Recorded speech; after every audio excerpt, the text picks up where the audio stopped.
The blisters had opened again before Lillian Porter even reached the general store, blood seeping through the thin cotton of her stockings and into the cracked leather shoes that pinched her feet with every agonizing step through the dusty streets of Eager, Arizona territory, in the summer of 1878.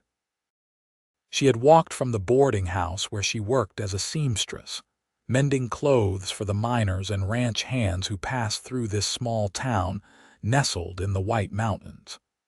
The shoes were the same ones she had worn for 3 years, purchased secondhand from a widow in St. Louis before Lillian had made the journey west after her parents died of influenza.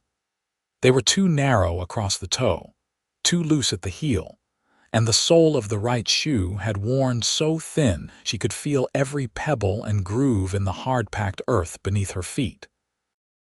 Lillian was 22 years old. With auburn hair, she kept pinned in a simple bun and green eyes that held both determination and a quiet sadness. She had learned long ago that life rarely offered comfort, and poorly fitting shoes were just another in a long line of things she had learned to endure. As a child, her feet had grown faster than her family's modest income could accommodate, and she had spent years cramming her toes into boots meant for smaller girls or shuffling in shoes so large they gave her blisters on her heels instead. Even now, with money saved from her sewing work, she could not seem to find a pair that fit properly. The shoes in the general store were made for standard feet, and hers were slightly wider at the ball, narrow at the heel, with a high arch that made every ready-made shoe a torture device. She limped into the store, nodding at Mr. Henderson behind the counter, and gathered the thread and fabric she needed for her work. As she paid, he glanced down at her feet and frowned. "Miss Porter, you are leaving bloody footprints on my floor," he said, not unkindly. "You need new shoes." "These will do a while longer," Lillian said, though the pain was making her dizzy. "I need the money for other things." "There is a man up in the mountains who makes boots," Henderson said, counting out her change. "Custom work. Name is Levi Morgan, trapper and leather worker. Comes down once a month to trade pelts and buy supplies. He will be here tomorrow."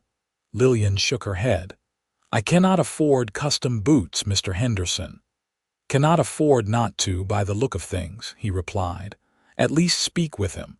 His prices are fair and he does good work. Best boots in the territory, folks say." She thanked him and left, walking carefully back to the boarding house. That night, she soaked her feet in salt water and wrapped them in clean bandages, but she knew the next day would bring the same pain, the same bleeding. She lay in her narrow bed in the attic room she rented and thought about what Henderson had said. Custom boots sounded like an impossible luxury, but perhaps if she saved a few more months, took on extra work. The next morning, despite her resolve to stay away, Lillian found herself walking toward the general store again. She told herself she was only going to browse, to perhaps ask this Levi Morgan what custom boots might cost, nothing more. She could always walk away if the price was too dear.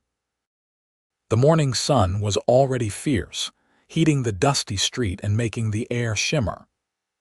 Eager was not a large town, just a few dozen buildings clustered along the main road, with mountains rising in the distance, their peaks still holding traces of last winter's snow.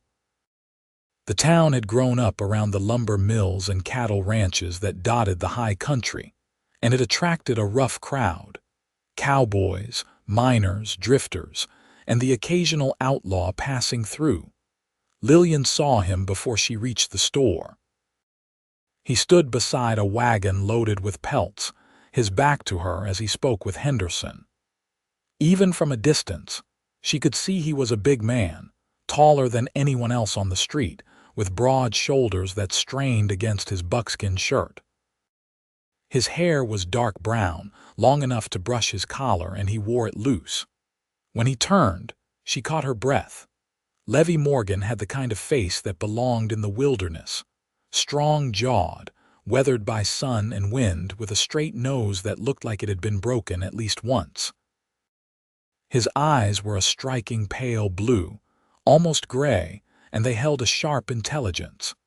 His arms, visible where he had rolled up his sleeves, were corded with muscle, the kind that came from years of physical labor, not idleness. He wore simple clothes, buckskin pants, a shirt of homespun cloth, and boots that looked hand-stitched and well-worn. A knife hung at his belt, and everything about him suggested capability and strength. Lillian hesitated, suddenly shy. She was not accustomed to speaking with men, especially not men who looked like they could wrestle a bear and win. But her feet were throbbing again, fresh blood seeping through her bandages, and she forced herself forward. Henderson saw her approach and waved her over. "Miss Porter, perfect timing.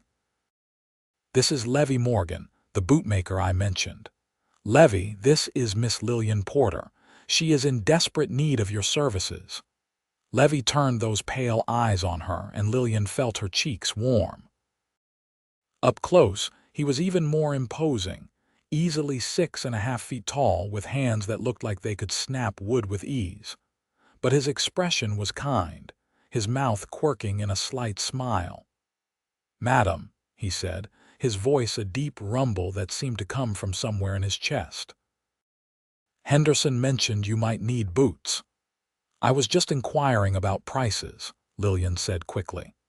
"I am sure I cannot afford. May I see your feet?" he asked, and when she blinked in surprise, he added, "Your shoes, I mean, to get an idea of what you need."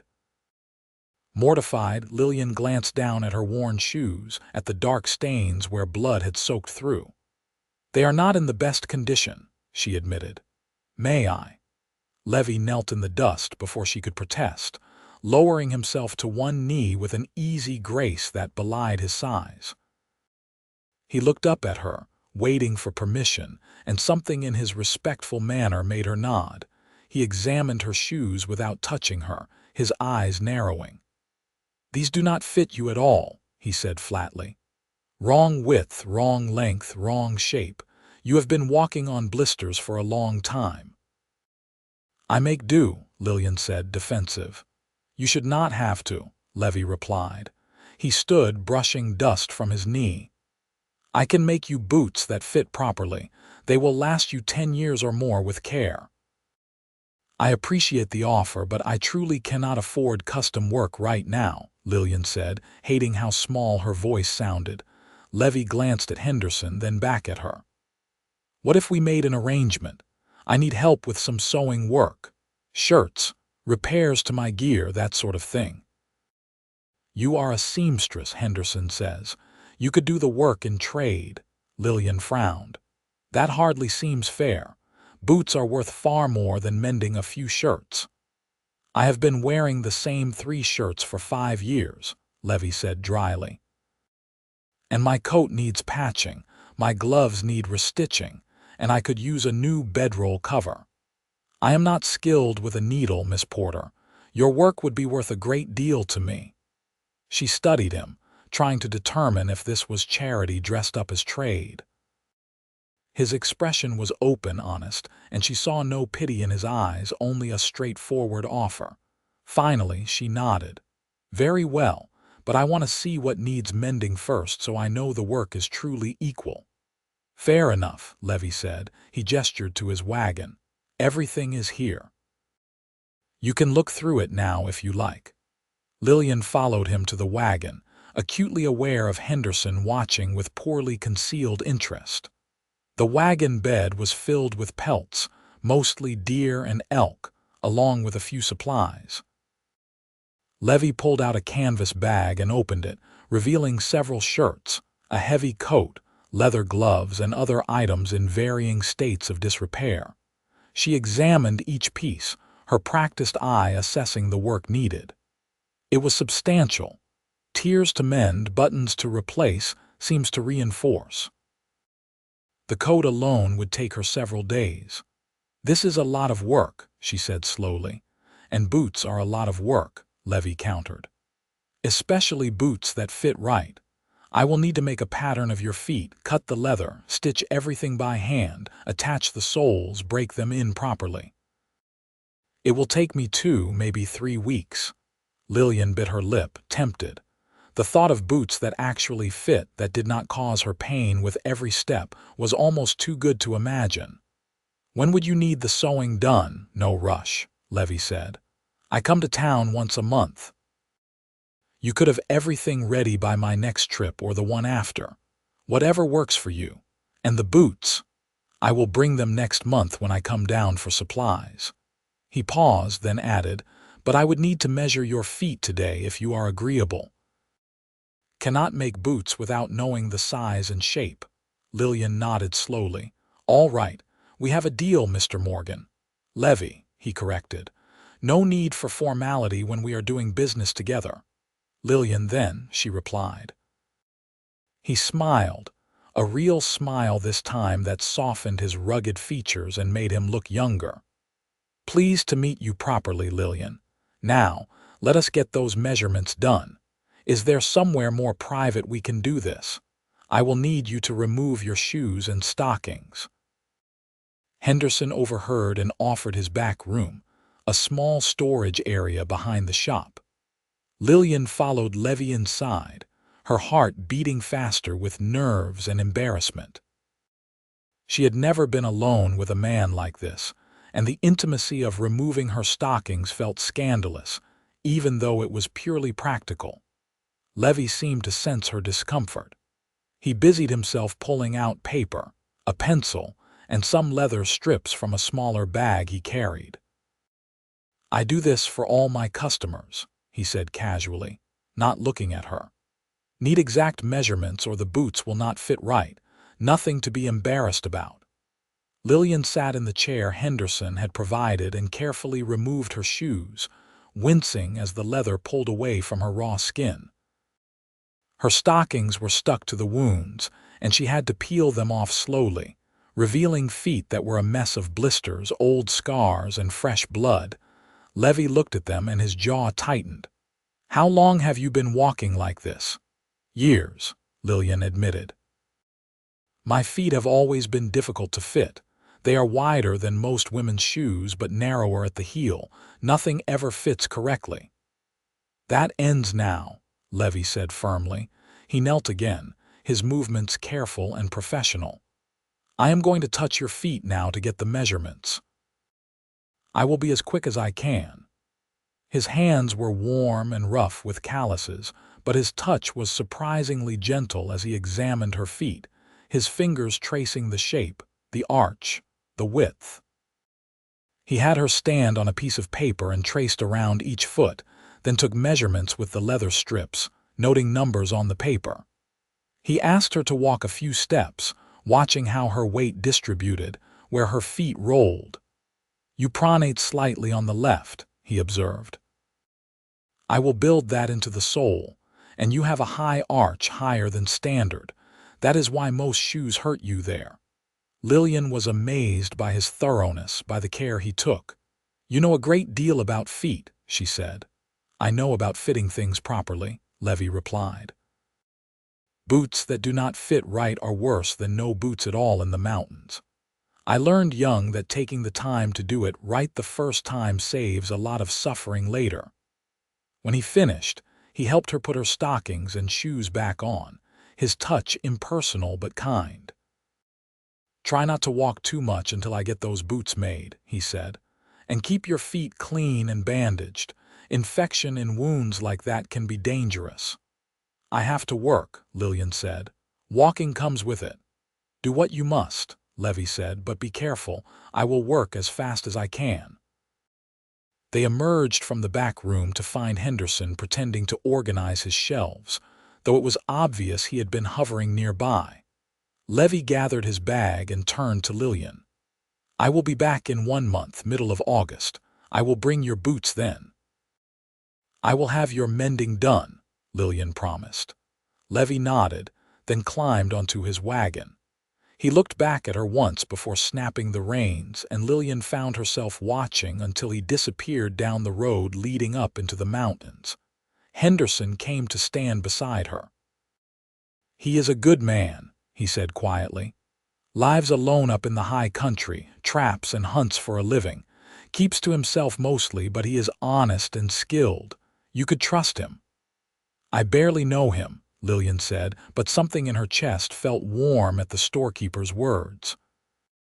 She returned to the boarding house with Levi's bag of mending, her feet aching but her spirits lighter than they had been in months. That evening, she laid out all the items and began planning her work. The shirts were made of sturdy cloth, worn soft with age and use. They smelled faintly of pine and wood smoke, a scent that reminded her of Levi himself. She found herself handling them carefully, taking extra time with her stitches, wanting to do her best work. The days passed slowly. Lillian sewed in every spare moment, her needle flashing in the lamplight as she reinforced seams, patched tiers, and replaced buttons. She embroidered a small pattern on the collar of one shirt, a simple design of pine branches, then worried it was too forward and nearly unpicked it before deciding to leave it.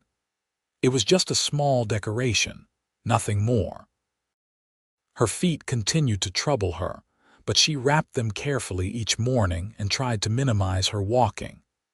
She found herself thinking about Levi often, wondering what his life was like in the mountains, if he was lonely up there, if he thought about her at all. She scolded herself for such fanciful thoughts. He was simply a craftsman doing a job, and she was simply a customer. The fact that he was handsome and kind meant nothing. But at night, when she lay in bed, she remembered the gentleness of his hands as he examined her feet, the way he had spoken to her with respect and without pity. It had been a long time since anyone had shown her such care. The month crawled by. Lillian finished all the mending, even finding and repairing a few items Levi had not mentioned that needed attention. She washed and pressed everything, folding it neatly and packing it in the canvas bag. Then she waited. August arrived with blistering heat. The mountains shimmered in the distance and eager baked under the relentless sun. Lillian checked with Henderson every few days, asking if he knew when Levi might arrive. The storekeeper could only shrug. "He comes when he comes," he said. "Usually around the middle of the month, but mountain folk keep their own schedules." On the 15th of August, Lillian was in her attic room when she heard a commotion in the street below. She looked out her small window and saw Levi's wagon pulling up in front of the general store. Her heart leaped and she grabbed the bag of mended clothes, checking her appearance in the small mirror on her wall. Her hair was neat, her dress simple but clean. She pinched her cheeks for color, then felt foolish and stopped. By the time she made it to the street, Levi was already unloading pelts, his muscles flexing under his shirt as he lifted the heavy bundles with ease. He looked up as she approached, and his face lit with a smile that made her stomach flutter. "Lillian," he said, setting down the pelts. "Good timing, I have something for you." He reached into the wagon and pulled out a bundle wrapped in oilcloth. "Your boots," he said, handing them to her. "Try them on." Lillian unwrapped the bundle with trembling fingers. Inside were the most beautiful boots she had ever seen. They were made of supple brown leather, stitched with precision and care. The soles were thick and sturdy, the heels just the right height. She could see where Levi had shaped the leather to accommodate her high arch, where he had made the toe box wider and the heel narrower. Every detail was perfect. "I cannot try them here in the street," she said, clutching them to her chest. "Henderson said you could use his back room again," Levi said. "Come on." They went inside and Lillian sat in the same chair as before. She removed her wretched old shoes for the last time and carefully pulled on the new boots. They slid on easily, the leather soft against her skin. She stood, testing her weight. They fit perfectly. Not a pinch, not a gap, not a single point of discomfort. The arch support was exactly right, the width perfect, the heels snug but not tight. Lillian took a few steps, then a few more. She could not help it. She laughed with pure joy. "They are perfect," she said, her eyes shining with tears. "Levi, they are absolutely perfect. I have never had shoes that fit like this. Never." Levi was watching her with an expression of deep satisfaction. "Good," he said simply. "That is how boots should fit. You should not have to suffer every time you walk." Lillian walked around the small room, marveling at the difference. No pain, no rubbing, no blisters forming, just comfortable, solid support. "I do not know how to thank you," she said. "You already did," Levi replied. "You did my mending. Fair trade, remember?" "Oh." Lillian hurried to where she had set down the canvas bag. "Yes, here everything is finished." "I hope it is satisfactory." Levi opened the bag and examined the contents. His eyebrows rose as he pulled out each item, seeing the careful stitches, the reinforced seams, the replaced buttons. When he found the embroidered collar, he paused, running his thumb over the pine branch design. "You did not have to do this," he said softly. "I wanted to," Lillian said, suddenly shy. "It seemed plain without it." "It is beautiful," Levi said. "All of this is beautiful work. You are very skilled." "As are you," Lillian replied, gesturing to her boots. They stood in the small room, smiling at each other, and something passed between them, an understanding, a connection that went beyond simple trade. Henderson cleared his throat loudly from the front of the store, breaking the moment. "I should let you get back to your business," Lillian said reluctantly. "Will you have dinner with me?" Levi asked suddenly. "The hotel has a dining room, nothing fancy, but the food is decent. I would like to hear how the boots hold up after you have walked in them more." Lillian knew she should say no. It was not proper for an unmarried woman to dine alone with a man, but she found herself nodding. "I would like that. Tonight, around 6. 6 is perfect." They parted ways, Lillian walking back to the boarding house in her new boots, feeling like she was floating on air. She had hours to wait until dinner, and she spent them alternating between excitement and nervousness. She changed her dress 3 times before settling on her best one, a simple blue cotton that brought out her eyes. She unpinned her hair and brushed it until it shone, then pinned it up again in a softer style that framed her face. At 6 o'clock, she walked to the hotel. The dining room was small but clean, with half a dozen tables covered in checkered cloths. Levi was already there, waiting by the door. He had cleaned up, his hair still damp from washing, his face freshly shaved. He wore one of the shirts she had mended, and she felt a small thrill seeing it on him. "You look lovely," he said, and the sincerity in his voice made her blush. "Thank you," she replied. "You look very nice as well." They sat at a corner table, and Levi ordered for both of them, beef stew, fresh bread, and coffee. As they waited for the food, they talked. Lillian asked about his life in the mountains, and Levi described his cabin, a small structure he had built himself near a creek with mountains rising on all sides. "It is quiet up there," he said. "Peaceful. I trap in the winter, hunt year-round, work leather in my spare time. It is a simple life, but it suits me."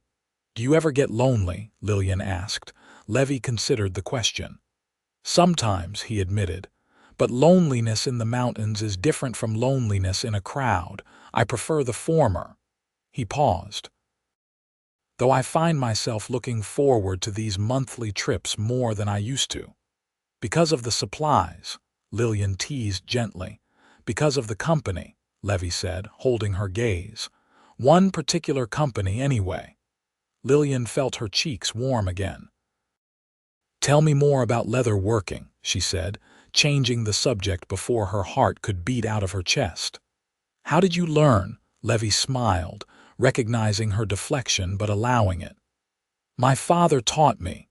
He was a bootmaker in Pennsylvania before we moved west.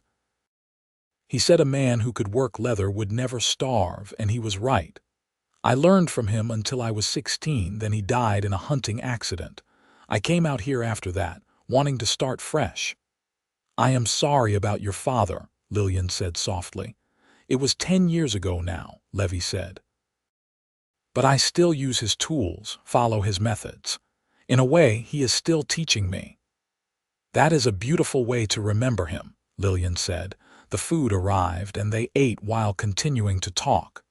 Lillian told him about her own journey west, about losing her parents and finding work in Eager.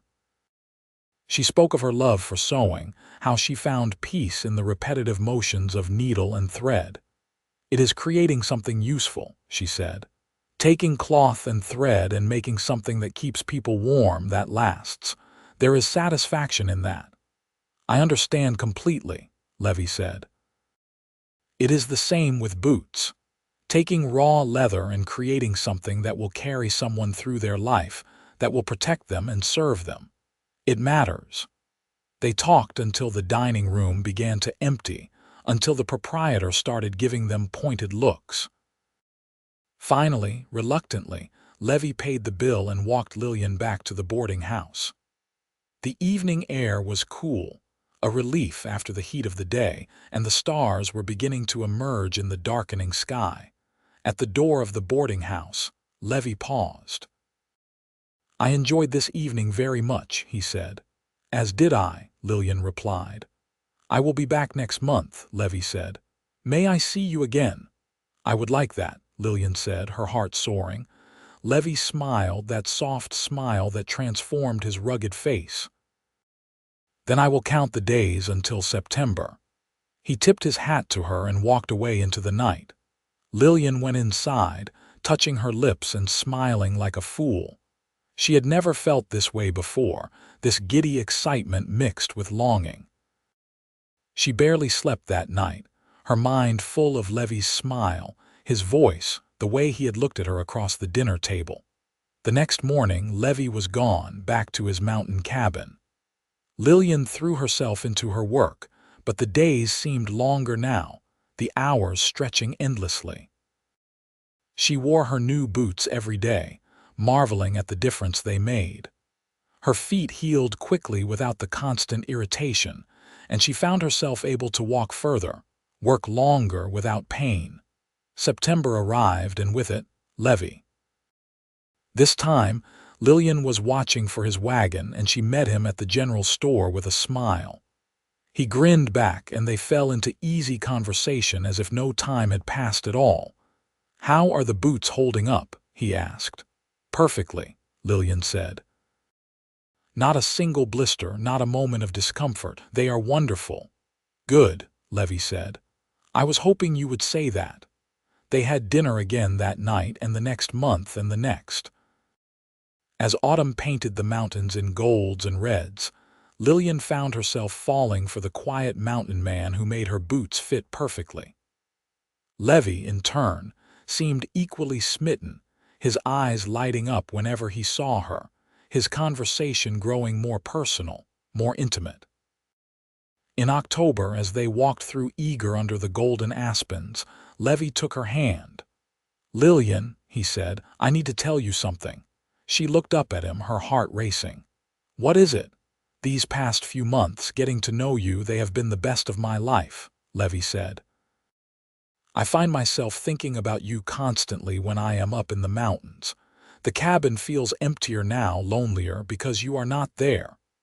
Levi, Lillian whispered. I know we have not known each other long, he continued, and I know my life is not easy. The mountains are harsh, the winters are brutal, and it is isolated up there, but I am asking anyway. Lillian, would you consider being my wife? Lillian felt tears spring to her eyes. Yes, she said without hesitation. Yes, Levi, I will marry you. He swept her into his arms, lifting her off the ground and spinning her around, laughing with pure joy. When he set her down, he cupped her face in his large, calloused hands and kissed her, a gentle, sweet kiss that promised everything. They were married in November, a simple ceremony in the small church in Eager with Henderson and a few other townspeople as witnesses.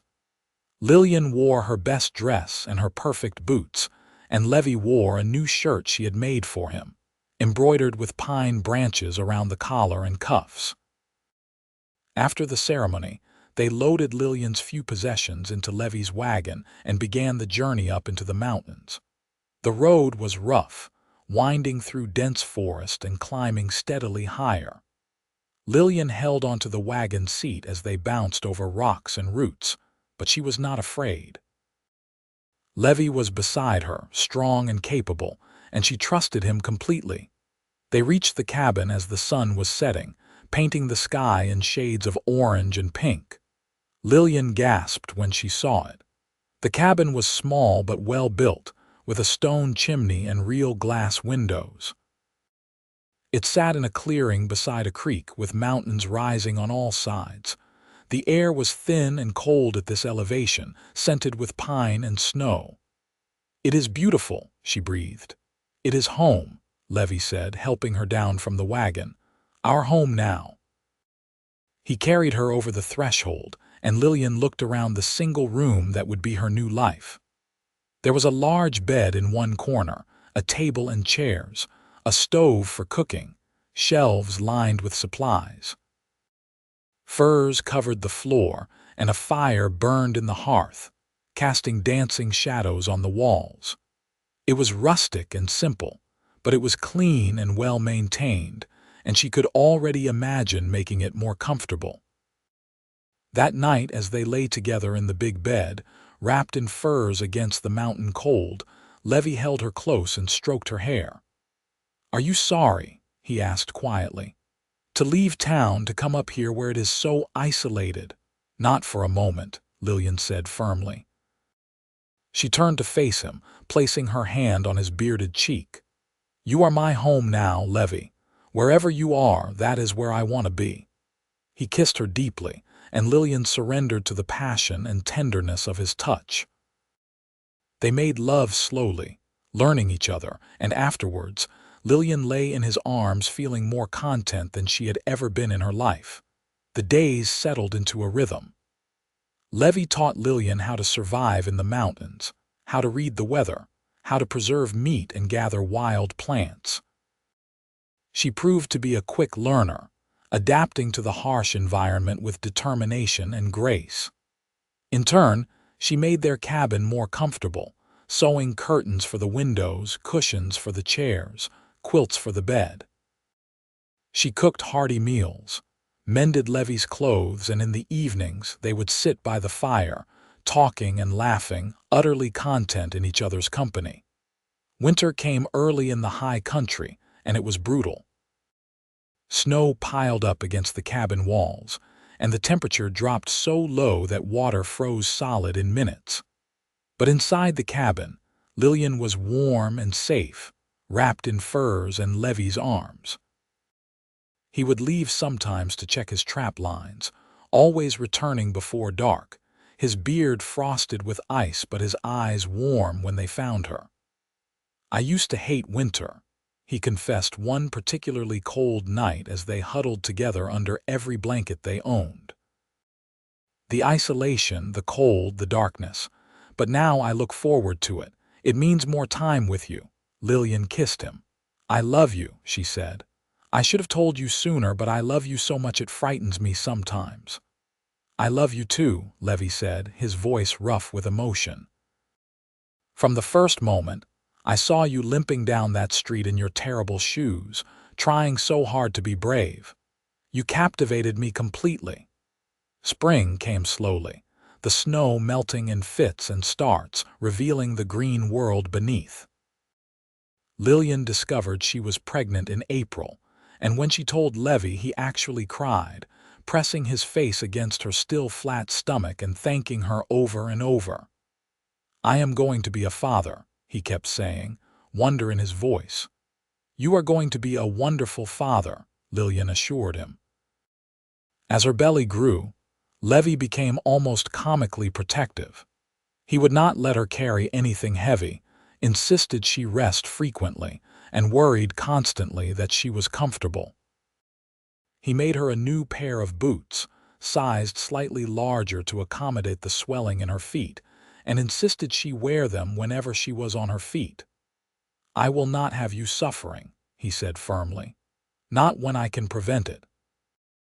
Their son was born in December, during a snowstorm that howled around the cabin like a living thing. Levi delivered the baby himself, his large hands surprisingly gentle as he helped the tiny human into the world. The baby boy had a powerful set of lungs and dark hair like his father. "What should we name him?" Levi asked, cradling his son with tears streaming down his face. "What was your father's name?" Lillian asked, exhausted but happy. "Samuel," Levi said. "Then Samuel it is," Lillian replied. "Samuel Morgan." Levi kissed her forehead. "Thank you," he whispered. "Thank you for this gift, for this life, for everything." Baby Samuel thrived despite the harsh mountain winter. Lillian marveled at how natural Levi was with the baby, how patient and gentle. The big mountain man would spend hours holding his son, talking to him in a low, soothing voice, showing him the world beyond the cabin windows. As Samuel grew, so did their family. 2 years later, Lillian gave birth to a daughter they named Clara, with auburn hair like her mother and her father's striking blue eyes. Then came another son, Thomas, and finally, another daughter, Rose. The cabin, once so spacious, now felt crowded with the sounds of children laughing, playing, and occasionally fighting. Levi built an addition to the cabin, creating more room for their growing family. He made boots for each child as their feet grew, taking the same care with their small shoes as he had with Lillian's. None of his children would ever suffer from ill-fitting footwear, he vowed. Lillian sewed clothes for them all, teaching Clara how to use a needle as soon as the girl was old enough to hold one. She cooked and cleaned and managed their little mountain household with efficiency and love. Sometimes, when the children were all asleep and she and Levi sat by the fire as they had in those first early days, she would think back to the lonely, pain-filled woman she had been in Eager, and she could hardly believe this was the same life. "What are you thinking about?" Levi would ask, always attuned to her moods. "How lucky I am," Lillian would reply. "How different everything could have been." "Not luck," Levi would say, pulling her close. "Fate. You were meant to walk into that store in your terrible shoes, and I was meant to be there to make you better ones." Everything that came after was inevitable. The years passed in a blur of seasons. The children grew strong and capable, learning to thrive in the mountain environment. Samuel became an expert trapper like his father. Thomas showed a talent for leather working. Clara inherited her mother's skill with a needle. And little Rose, the youngest, proved to have a gift for working with horses. Levi and Lillian grew older together, their hair turning gray, their faces lined with years of laughter and hard work. But their love never dimmed. If anything, it grew stronger, deeper, rooted in shared experiences and unshakable trust. On their 20th anniversary, Levi made Lillian a new pair of boots, as he did every few years when the old ones finally wore out. These were made of the softest leather, dyed a deep brown, and embroidered with a design of pine branches and wildflowers. "They are too beautiful to wear," Lillian protested, holding them up to admire in the lamplight. "They are meant to be worn," Levi said. "Just like the first pair. Besides, I measured your feet again. They have changed slightly over the years. These will fit even better than the old ones." Lillian put them on, and Levi was right. They fit perfectly, as his boots always did. She walked over to him and wrapped her arms around his neck. Even though he was sitting and she was standing, she still had to reach up. "You have given me so much," she said softly. "Not just boots that fit, but a life that fits. A home, a family, a love I never dared dream of." "You gave me the same," Levi replied, his arms going around her waist. You took a lonely man in the mountains and made him whole. You gave me purpose, joy, a reason to come home at the end of every day. You are my everything, Lillian."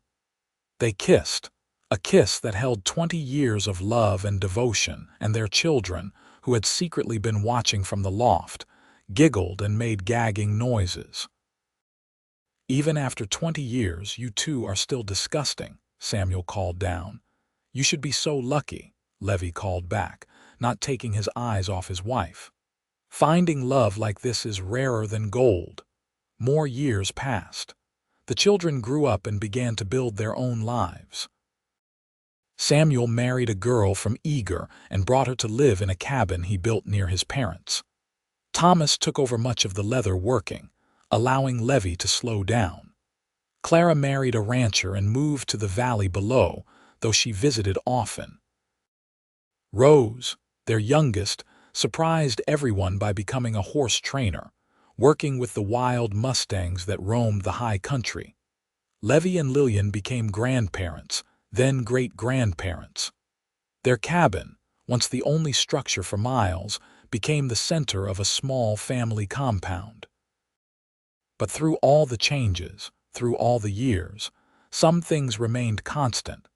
Levi still made Lillian new boots every few years, always with the same care and precision as that first pair. Lillian still sewed Levi's shirts, embroidering pine branches on each collar. They still sat by the fire in the evenings, talking and laughing. And they still loved each other with the same fierce devotion that had brought them together. One spring morning, when Lillian was in her 70s, she woke to find Levi already up, sitting in his chair by the cold fireplace. She knew immediately something was wrong. He was breathing strangely, his face pale. "Levi," she said, rushing to his side. "I am all right," he said, but his voice was weak. "Just my heart, it has been giving me trouble lately. Why did you not tell me?" Lillian demanded, fear making her voice sharp. "Because there is nothing to be done," Levi said simply. "We all get old, my love. Our time is not infinite." "Do not talk like that," Lillian said, tears springing to her eyes. "You are strong. You are going to be fine." But Levi took her hand, his grip still firm despite his weakness. "Lillian, listen to me. If my time comes before yours, you need to know something. These years with you, they have been everything. You took a rough, lonely man and taught him how to live, how to love. Every morning I woke up beside you was a gift. Every night I fell asleep with you in my arms was a blessing. I have no regrets, no sorrows, because I had you." "Stop," Lillian sobbed. "Please stop talking like this." "I need you to promise me something," Levi continued. "Promise me you will not grieve too long, that you will keep living, keep laughing. You have so much life in you still, so much to give. Promise me." "I promise," Lillian whispered, though the words broke her heart. Levi smiled and closed his eyes. "Good, now help me to bed. I think I need to rest." Lillian helped him to their bed, her arms supporting his large frame. She lay beside him, her head on his chest, listening to his heartbeat. It was irregular, stuttering, but it was still there. "I love you," she whispered. "I love you too," Levi replied. "Always." They lay together for hours, neither speaking, just holding each other. As the sun set outside their window, painting the mountains in gold and pink, Levi's breathing grew quieter, slower. Lillian felt the moment his heart stopped, felt the life leave his body, and she screamed. Their children came running, along with grandchildren and great-grandchildren. They found Lillian still clinging to Levi's body, sobbing as if her heart would break. It took Samuel and Thomas together to gently pry her away, to make her understand that her husband, her love, her mountain man, was gone. They buried Levi on a hill overlooking the cabin, with the mountains rising behind him and the valley spread out before him. It was a beautiful spot, peaceful and wild, exactly where he would have wanted to rest. Lillian stood at the grave long after everyone else had left, talking to him, telling him she loved him, that she would see him again someday. The days after were dark. Lillian went through the motions of living, but her heart was not in it. She wore the boots Levi had made her and felt his love with every step. She touched the shirts she had made him, still hanging on their pegs, and remembered his smile. The cabin, once so full of life and laughter, felt empty without him. But Lillian had made a promise, and she intended to keep it. Slowly, painfully, she began to live again. She spent time with her children and grandchildren, teaching them the skills she and Levi had perfected over the years. She told stories about their life together, about the day they met, about the boots that started everything. "He saw me limping down the street," she would tell her great-grandchildren, "and he decided to help. Not because he wanted anything from me, but because he could not stand to see someone suffering. That was the kind of man your great-grandfather was." 2 years after Levi's death, Lillian woke one morning feeling strangely peaceful. She was 77 years old, and her body was failing in small ways every day. But she did not mind. She had lived a full, rich life, surrounded by love and family. She had known true happiness, true partnership. That evening, after dinner with her family, Lillian went to bed early. She pulled on one of Levi's shirts, the one with the pine branch embroidery, and climbed into the bed they had shared for so many years. She lay down, her head on his pillow, and closed her eyes.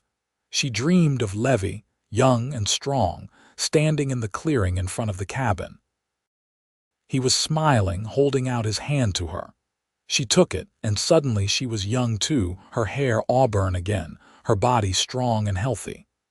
She looked down and saw she was wearing her boots, the first pair he had ever made her, and they fit perfectly. "I have been waiting for you," Levi said.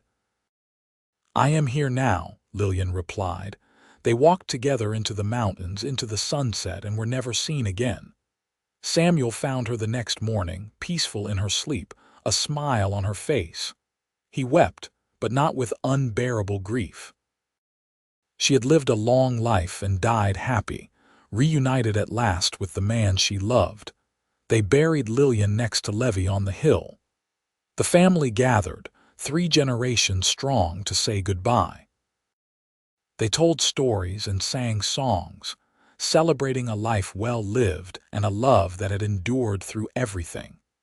Years later, decades later, the cabin still stood, maintained by the Morgan family as a reminder of where they came from. Visitors would come sometimes, hikers or travelers, and the family would tell them the story of Levi and Lillian, of the mountain man who made boots and the seamstress who had never owned a pair that fit right. The story became a legend in those parts, passed down through generations. People would say that on quiet evenings, if you stood on the hill by the graves, you could see 2 figures walking together through the mountains, hand in hand, their love transcending even death. The boots Levi made, all of them, were carefully preserved by the family. They were displayed in the cabin, a testament to his skill and his love. People would come from all over to see them, marveling at the craftsmanship, the care, the way each pair was perfectly fitted to its wearer. But the first pair, the ones that started everything, those were special. They were worn and patched, the leather soft with age and use. Samuel kept them in a place of honor, and he would tell anyone who asked the story of how his father saw his mother suffering and decided to help, how that simple act of kindness blossomed into a love that defined both their lives. "He made her boots that fit perfectly," Samuel would say, his old voice filled with emotion. "But more than that, he made her a life that fit perfectly, and she did the same for him. That is the real story. Not just about boots, but about 2 people who found each other and built something beautiful together." The Morgan family continued to thrive in the mountains. They became known for their leather work, their craftsmanship, their kindness. They intermarried with other families in the area, spreading out across the territory, but always returning to the cabin, to the place where it all began. Children and great-grandchildren would sit around the fire in the cabin, the same fireplace where Levi and Lillian had spent so many evenings, and they would hear the stories. They learned that love was not just about grand gestures or passionate declarations. It was about seeing someone's pain and doing something about it. It was about taking the time to do things right, whether that was making boots or building a life together. The pine trees Levi had embroidered on Lillian's first shirt grew throughout the family's work. Every bootmaker in the Morgan line incorporated the design somewhere, a signature and a reminder of where they came from. Every seamstress in the family learned to embroider the pattern, passing down the skill from mother to daughter, generation after generation. The mountains themselves seemed to remember. In the spring, wildflowers grew on the hill where Levi and Lillian were buried, covering their graves in color. In the winter, the snow fell softly there, like a blanket tucking them in. The creek beside the cabin continued to run clear and cold, the same water they had drawn for cooking and washing and drinking. Samuel lived to be an old man himself, finally joining his parents on the hill when he was 83. Before he died, he made sure his own children understood the importance of the story, of carrying forward the legacy of craftsmanship and love that Levi and Lillian had established. "Your grandfather used to say that people who love each other take care of each other," Samuel told his son, Levi II, named after his grandfather. "Not just in big ways, but in small, everyday ways, making sure they have boots that fit, sewing their clothes with care, listening when they talk, being there when they need you. That is what real love looks like." Levi II took those words to heart. He became a bootmaker like his grandfather, with the same attention to detail, the same commitment to making sure every pair fit perfectly. He married a woman named Grace, and together they had children of their own, continuing the Morgan line. The story of Levi and Lillian spread beyond the family. It was written down by a traveling journalist who passed through the area, published in a newspaper in Denver. People read it and were moved by the simple, powerful love between the mountain man and the seamstress.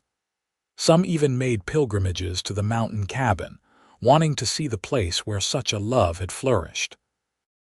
The family welcomed them, understanding that the story did not belong only to them, but to anyone who needed to believe in love, in kindness, in the power of caring for another person's needs.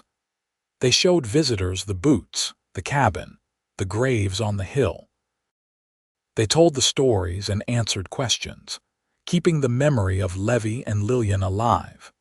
As the 19th century gave way to the 20th, as the Wild West became less wild and more settled, the mountains remained largely unchanged.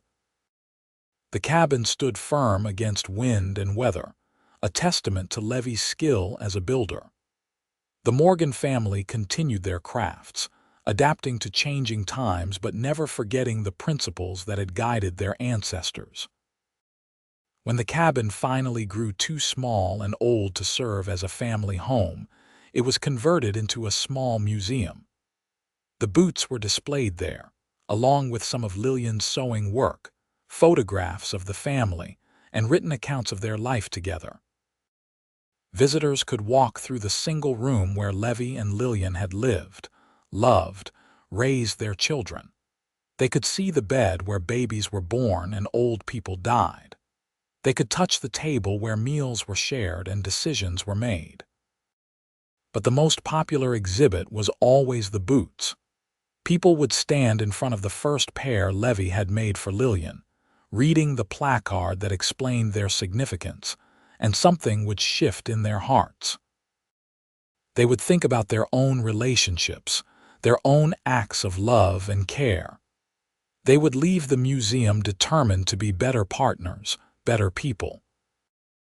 The story of Levi and Lillian became a touchstone for the community, a reminder of what the best of the Old West had been. Not just cowboys and outlaws, but ordinary people trying to build good lives in a harsh land. It was about people taking care of each other, about skills passed down through generations, about love that endured. Over a century after Levi first knelt in the dust to examine Lillian's ill-fitting shoes, a young couple visited the museum. They were having troubles in their marriage, growing apart, losing sight of why they had fallen in love in the first place. They almost did not stop, but something drew them to the small cabin on the mountain. They walked through the museum, reading the plaques, looking at the exhibits. When they reached the boots, the wife began to cry. "What is it?" her husband asked, concerned. "He made her boots that fit," she said softly. "He saw her suffering and he did something about it, not because he had to, but because he could not stand to see her in pain." When did we stop doing that for each other? When did we stop seeing each other's pain? Her husband looked at the boots, at the careful stitching, the precision of the work. He thought about Levi, who had spent hours, days, making sure these boots fit perfectly. He thought about his own marriage, how he had stopped putting in effort, stopped really seeing his wife. "We can start again," he said, taking her hand. "We can be like them. We can take care of each other." They left the museum hand in hand, really talking for the first time in months. The elderly woman working the front desk, a Morgan descendant, watched them go and smiled. This happened more often than people knew. The story still had power, even after all these years. That evening, as the sun set over the mountains, casting long shadows across the clearing, the hill where Levi and Lillian were buried glowed in the golden light. The wildflowers swayed in the breeze, and somewhere in the distance, a wolf howled. The mountains were eternal, and so, it seemed, was the love of two people who had found each other in the most unlikely of circumstances. The boots remained in their case, protected from the elements but still beautiful after all these years. They were a testament to skill, to care, to one man's determination that the woman he loved should never have to suffer again. They were a reminder that love was not always about grand romantic gestures, but about paying attention, about noticing when someone was hurting, about using your skills and talents to make their life better. And in the end, that was the legacy of Levi and Lillian Morgan.